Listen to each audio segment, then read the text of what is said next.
Selamat siang Pak Raymond dan teman-teman. Kami dari kelompok 6 yang beranggotakan Michelle Angelina, Arlita Listiawati, dan Cynthia Agustina akan mempresentasikan hasil diskusi kami tentang penganggaran sektor publik. Yang pertama adalah pengertian anggaran. Anggaran di sini merupakan pernyataan mengenai estimasi kinerja yang akan dicapai oleh suatu organisasi dalam periode tertentu yang dinyatakan dalam ukuran moneter. Dalam organisasi sektor publik, anggaran merupakan instrumen akuntabilitas atas pengelolaan dana publik dan pelaksanaan program-program yang dibiayai dengan uang publik. Yang selanjutnya, penganggaran dalam organisasi sektor publik. Penganggaran dalam organisasi sektor publik ini merupakan suatu aktivitas yang berkaitan dengan proses penentuan alokasi dana untuk setiap program atau aktivitas. Dalam anggaran sektor publik, ada 3 aspek yang harus dicakup. Yang pertama adalah aspek perencanaan. Anggaran digunakan oleh pemerintah untuk merencanakan kegiatan atau tindakan apa yang akan dilakukan. Yang kedua adalah aspek pengendalian. Anggaran sebagai alat pengendali dalam organisasi saat terjadi pelaksanaan kegiatan. Dan yang ketiga adalah aspek akuntabilitas publik. Setiap pelaksanaan kegiatan dapat diukur dan dievaluasi, apakah telah sesuai dengan rencana dan apakah dilaksanakan secara efektif dan efisien. Selanjutnya adalah fungsi anggaran sektor publik. Yang pertama, anggaran sebagai alat perencanaan. Anggaran merupakan alat perencanaan manajemen untuk mencapai tujuan organisasi. Oleh karena itu, anggaran sektor publik dibuat untuk merencanakan tindakan apa yang akan dilakukan oleh pemerintah, tentang berapa biaya yang dibutuhkan, dan berapa hasil yang diperoleh dari belanja pemerintah tersebut. Anggaran sebagai alat perencanaan digunakan untuk, yang pertama, merumuskan tujuan dan sasaran kebijakan. Yang kedua, merencanakan berbagai program dan kegiatan. Yang ketiga, mengalokasikan dana pada berbagai program. Dan yang keempat, menentukan indikator kerja. Kemudian, fungsi yang kedua, anggaran sebagai alat pengendalian. Sebagai alat pengendalian, anggaran merupakan rencana detail atas pendapatan dan pengeluaran pemerintah. Agar pembelanjaan yang dilakukan dapat dipertanggungjawabkan kepada publik, tanpa adanya anggaran, pemerintah tidak dapat melakukan pengendalian atas pemborosan-pemborosan pengeluaran. Yang ketiga, anggaran sebagai alat kebijakan fiskal. Anggaran sebagai alat kebijakan fiskal ini digunakan pemerintah sebagai instrumen untuk mencerminkan arah kebijakan fiskal, sehingga dapat dilakukan prediksi dan estimasi ekonomi, yang mana akan mendorong, memfasilitasi, dan mengkoordinasikan kegiatan ekonomi masyarakat, sehingga akan membantu dalam mempercepat pertumbuhan ekonomi. Yang keempat adalah anggaran sebagai alat politik. Pada sektor publik, anggaran merupakan dokumen politik yang berupa komitmen dan kesepakatan antara pihak eksekutif dan legislatif atas penggunaan dana publik. Yang kelima, anggaran sebagai alat koordinasi dan komunikasi. Setiap unit kerja pemerintah terlibat dalam penyusunan anggaran. Anggaran di sini merupakan alat koordinasi antar bagian dalam pemerintahan. Di samping itu, anggaran sektor publik juga berfungsi sebagai alat komunikasi antar unit kerja dalam lingkungan eksekutif. Yang keenam, anggaran sebagai alat penilaian kinerja. Anggaran sektor publik ini merupakan sebuah wujud komitmen dan dari pihak eksekutif sebagai pemegang anggaran kepada pihak legislatif sebagai pemberi wewenang. Kinerja pihak eksekutif sebagai manajer publik dapat dinilai berdasarkan pencapaian target anggaran itu sendiri dan efisiensi dalam pelaksanaan anggaran. Yang ketujuh, anggaran sebagai alat pemotivasi. Sebagai alat pemotivasi, anggaran sektor publik dapat memotivasi pihak eksekutif beserta stafnya untuk bekerja secara ekonomis, efektif, dan efisien dalam mencapai target dan tujuan organisasi yang telah ditetapkan. Dan yang terakhir adalah anggaran sebagai alat untuk menciptakan ruang publik. Sebagai alat untuk menciptakan ruang publik, anggaran sektor publik ini merupakan suatu wadah untuk menampung aspirasi dari berbagai kelompok masyarakat. Yang selanjutnya adalah jenis anggaran sektor publik. Anggaran sektor publik dibagi menjadi dua. Yang pertama adalah anggaran operasional. Anggaran operasional yaitu anggaran yang berisi rencana kebutuhan sehari-hari oleh pemerintah pusat atau daerah untuk menjalankan kegiatan pemerintahan. Anggaran ini dapat dikelompokkan sebagai revenue expenditure, yaitu jenis pengeluaran yang sifatnya rutin dan jumlahnya kecil. Pengeluaran pemerintah yang dapat dikategorikan dalam anggaran operasional adalah belanja operasi. Belanja operasi adalah belanja yang manfaatnya hanya untuk satu periode anggaran dan tidak dimaksudkan untuk menambah aset pemerintah. Klasifikasi belanja operasi antara lain yaitu belanja pegawai, belanja barang non-investasi, pembayaran bunga utang, subsidi, dan belanja operasional. Yang kedua adalah anggaran modal atau investasi, yaitu anggaran yang berisi rencana jangka panjang dan pembelanjaan aktiva tetap, seperti gedung, peralatan, kendaraan, dan perabotan kantor. Belanja modal merupakan bagian dari anggaran modal investasi. Belanja modal adalah pengeluaran yang masa manfaatnya lebih dari 1 tahun anggaran dan akan menambah aset pemerintah, yang mana akan menambah anggaran rutin untuk biaya operasional dan pemeliharaannya. Belanja modal ini dilakukan untuk menunjang kegiatan pemerintah dalam melakukan pelayanan pada masyarakat. Klasifikasi belanja modal antara lain belanja perolehan investasi permanen dan belanja pembelian aset tetap. Kemudian terdapat proses penyusunan anggaran sektor publik. Proses penyusunan anggaran bertujuan untuk yang pertama, membantu pemerintah mencapai tujuan fiskal dan meningkatkan koordinasi antar bagian dalam lingkungan pemerintah. Yang kedua, membantu menciptakan efisiensi dan keadilan dalam menyediakan barang dan jasa publik melalui proses pemprioritasan. Yang ketiga, memungkinkan bagi pemerintah untuk memenuhi prioritas belanja. Yang keempat, meningkatkan transparansi dan pertanggungjawaban pemerintah kepada DPR atau DPRD dan masyarakat luas. Selanjutnya, ada faktor dominan dalam proses penganggaran. Yang pertama, tujuan dan target yang hendak dicapai. Kedua, waktu yang dibutuhkan untuk mencapai tujuan dan target. Yang ketiga, ketersediaan sumber daya atau faktor-faktor produksi yang dimiliki pemerintah. Dan yang keempat, faktor-faktor lain yang mempengaruhi anggaran, seperti munculnya peraturan pemerintah terbaru, fluktuasi pasar, perubahan sosial dan politik, bencana alam, dan sebagainya. Selanjutnya adalah siklus anggaran. Siklus anggaran meliputi 4 tahap yang terdiri atas. Yang pertama, tahap persiapan anggaran. Pada tahap persiapan anggaran, dilakukan taksiran pengeluaran atas dasar taksiran pendapatan yang tersedia. Di Indonesia, proses perencanaan APBD dengan paradigma baru menekankan pada pendekatan bottom-up planning dengan tetap mengacu pada arah kebijakan pembangunan pemerintah pusat.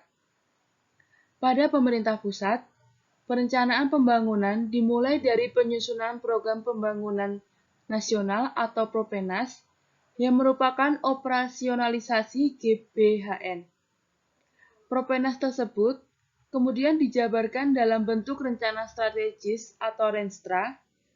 Berdasarkan Propenas dan Renstra, serta analisis fiskal makroekonomi, kemudian dibuat persiapan APBN dan rencana pembangunan tahunan atau REPETA. Pada pemerintah daerah, disarankan untuk membuat dokumen perencanaan daerah yang terdiri atas Propeda atau Renstrada. Dokumen perencanaan daerah tersebut diupayakan tidak menyimpang dari Propenas dan Renstra yang dibuat pemerintah pusat. Propeda atau Renstrada dibuat oleh pemerintah daerah bersama dengan DPRD untuk jangka waktu 5 tahun yang kemudian dijabarkan pelaksanaannya secara tahunan.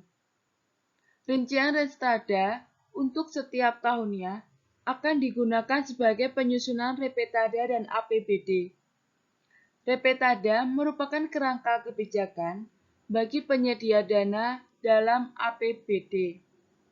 Penjabaran rencana jangka panjang dalam Repetada dilengkapi dengan yang pertama, pertimbangan-pertimbangan yang berasal dari hasil evaluasi kinerja pemerintah daerah pada periode sebelumnya. Yang kedua, masukan-masukan dan aspirasi masyarakat. Yang ketiga, pengkajian kondisi yang saat ini terjadi sehingga bisa diketahui kekuatan, kelemahan, peluang, dan tantangan yang sedang dan akan dihadapi. Kemudian, tahap yang kedua adalah tahap ratifikasi anggaran. Tahap ratifikasi anggaran merupakan tahap pengesahan anggaran. Tahap ini merupakan tahap yang melibatkan proses politik yang cukup rumit dan cukup berat. Dalam tahap ini, pimpinan eksekutif dituntut tidak hanya memiliki managerial skill, namun juga harus memiliki political skill, salesmanship, dan coalition building yang memadai. Integritas dan kesiapan mental yang memadai dari pimpinan eksekutif sangat penting dalam tahap ini karena pemimpin eksekutif harus mempunyai kemampuan untuk menjawab dan memberikan argumentasi yang rasional atas segala pertanyaan-pertanyaan dan bantahan-bantahan dari pihak legislatif. Tahap selanjutnya adalah tahap pelaksanaan anggaran. Dalam tahap ini, hal terpenting yang harus diperhatikan oleh manajer keuangan publik adalah sistem akuntansi, sistem informasi akuntansi, dan sistem pengendalian manajemen. Pada tahap ini, manajer keuangan publik bertanggung jawab untuk menciptakan sistem akuntansi yang memadai dan handal untuk melakukan perencanaan dan pengendalian anggaran yang telah disepakati, dan dapat diandalkan untuk tahap penyusunan anggaran periode berikutnya. Dalam pelaksanaan anggaran daerah ini, kemungkinan terjadi perubahan anggaran atau rebudgeting pada periode anggaran. Perubahan APBD dilakukan sehubungan dengan yang pertama, kebijakan pemerintah pusat dan atau pemerintah daerah yang strategis. Yang kedua, penyesuaian akibat tidak tercapainya target penerimaan daerah yang telah ditetapkan. Yang ketiga, terjadinya kebutuhan yang mendesak. Kemudian, tahap yang keempat yaitu pelaporan dan evaluasi anggaran. Tahap ini adalah tahap akhir dalam siklus penganggaran. Pada tahap ini, anggaran dipertanggungjawabkan dalam bentuk laporan dan dievaluasi pelaksanaannya. Tahap persiapan, ratifikasi, dan pelaksanaan anggaran terkait dengan aspek operasional anggaran. Sedangkan tahap pelaporan dan evaluasi anggaran terkait dengan aspek akuntabilitas. Jika tahap pelaksanaan anggaran telah didukung dengan sistem akuntansi dan sistem pengendalian yang baik, maka diharapkan tahap pelaporan dan evaluasi anggaran tidak akan menemui banyak masalah. Dalam perspektif pengukuran kinerja keuangan daerah, oleh karena setiap bidang atau entitas di atas pada umumnya adalah pusat biaya atau cost centers, maka anggaran dapat digunakan untuk menilai adanya selisih underspending dan overspending yang menunjukkan prestasi keuangan dari setiap bidang atau unit organisasi yang ada di pemerintah daerah. Proses menilai underspending dan overspending membutuhkan standar analisis belanja atau SAB, tolak ukur kinerja dan standar biaya, serta standar pelayanan minimum atau SPM yang jelas. Kemudian kita akan membahas tentang standar analisis belanja atau SAB. SAB digunakan untuk menganalisis kewajaran beban kerja atau biaya setiap program atau kegiatan yang akan dilaksanakan oleh suatu satuan kerja atau unit organisasi dalam satu tahun anggaran.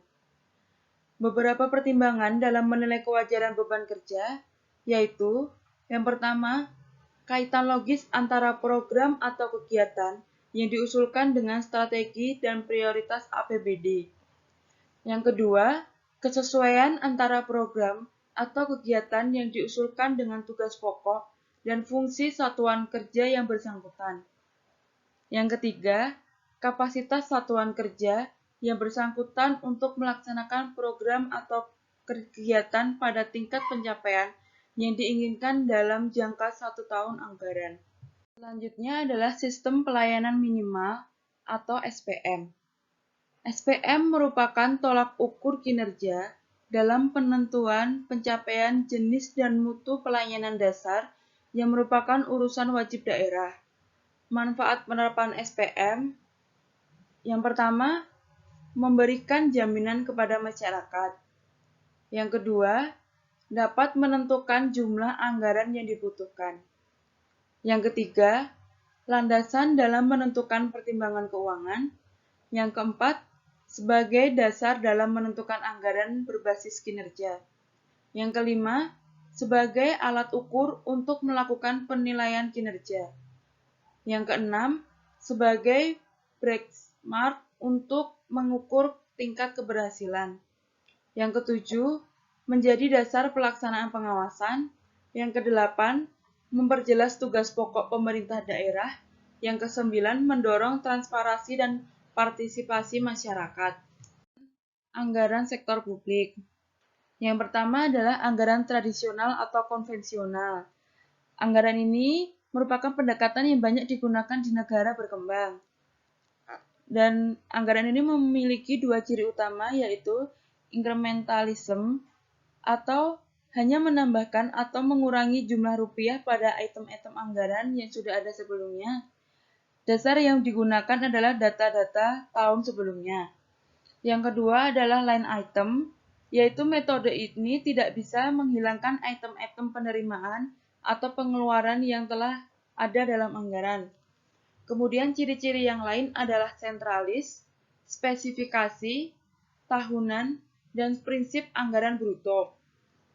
Struktur anggaran tradisional dengan ciri-ciri tersebut tidak mampu mengungkapkan besarnya dana yang dikeluarkan untuk setiap kegiatan, dan bahkan anggaran tradisional tersebut gagal dalam memberikan informasi tentang besarnya rencana kegiatan.